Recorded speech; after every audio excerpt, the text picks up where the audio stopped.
ఉండొచ్చమ్మా, అభ్యంతరంలా. కానీ నారాయణ జపం చేయకపోతే సత్యం ఫలించదు. సత్యం మనం ఎంత సత్యం మాట్లాడినా, ఎంత ధర్మంగా ఉన్నా నిరంతరం మనస్సులో నమశివాయ, నమో నారాయణాయ, శ్రీమాత్రే నమః ఏదో ఒక నామజపం చెయ్యాలి. నామజపం అంటే మనకి మనం ఆ సత్యానికి ధర్మానికి ఛార్జింగ్ చేయడం. 1,00,000 రూపాయలు ఆండ్రాయిడ్ ఫోన్ కొన్నా 100 రూపాయలు వైర్ లేకపోతే దండగా. 1,00,000 రూపాయలు ఫోన్, 100 రూపాయలు వైర్ లేకపోతే దండగా. నువ్వు ఫోన్ ఎట్టుకు ఏం చేస్తావు? అప్పడం అది అటు ఇటు తిప్పుకోవాలి, లేకపోతే చపాతీలు అది ఒత్తుకోవాలి దాని మీద. ఏం చేస్తావు? వైర్ లేదు, ఛార్జింగ్ ఉండాలి కదా. అంతే నువ్వు ఎంత జీవితంలో సత్యాన్ని పాటించినా, ధర్మంగా ఉన్నా, నువ్వు బతికి బయటపడాలి, గట్టెక్కాలి అంటే, నువ్వు విజయం సాధించాలంటే నారాయణ స్మరణ ఉండాలి. ఆ నారాయణుడు మనకి ఛార్జింగ్. పాండవుల బలం తక్కువైనా, కౌరవ బలం ఎక్కువైనా వాళ్ళు ఎందుకు నెగ్గారు? దుర్యోధనుడు తొడలు ఎందుకు పగిలాయి?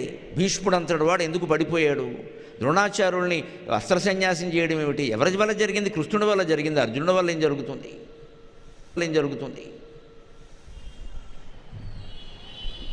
కర్ణుని జయించడం సాధ్యమా? రథం కృంగకపోతే. కానీ కృంగింది.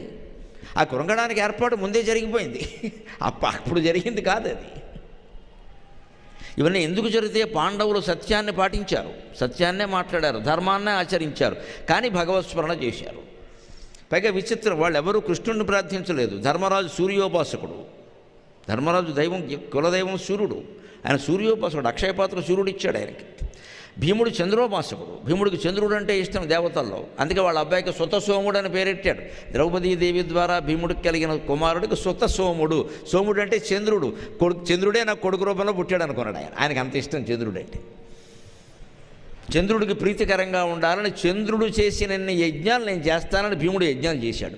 దేవలోకంలో యజ్ఞాలు అధికంగా చేసినవాడు చంద్రుడు, భూలోకంలో యజ్ఞాలు అధికంగా చేసినవాడు భీమసేనుడు. చాలామందికి తెలియదు ఆ విషయం. భీముడు అంటే గదా, మొండి, బండ కాదు, మహాయజ్ఞమూర్తి.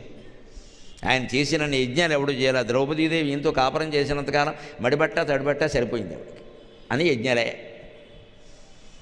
తెల్లారు లేస్తే యజ్ఞం. అంత యజ్ఞం అంటే అంత ఇష్టం ఆయనకి. యజ్ఞం చేయాలి. ఎందుకంటే చంద్రుడు అనే యజ్ఞాలు చేశాడు. నాకు ఆయన అంటే ఇష్టం, నేను యజ్ఞాలు చేస్తాను. మనకు ఎవరన్నా ఇష్టం అంటే ఆయన చేసిందో ఆయన చెప్పిందో మనం చేస్తాం కదా. అలాగా చివరి కొడుక్కి సుతసోముడు అని పేరెట్టాడు. చంద్రుడే నాకు కొడుక్క పుట్టాడు అనుకోని. అంత ఇష్టం. భీముడు చంద్రోపాసకుడు, ధర్మరాజు సూర్యోపాసకుడు, అర్జునుడు శివోపాసకుడు. విష్ణు భక్తుడు కాదు ఆయన, శివోపాసకుడు. జీవితం అంతా శివుడే ఆయనకి. నమశివాయ. కన్నప్ప ఎవరు? కాళహస్తి శతకంలో కన్నప్ప ఎవరు? పూర్వజన్మలో అర్జునుడు, మళ్ళీ పుట్టాడు.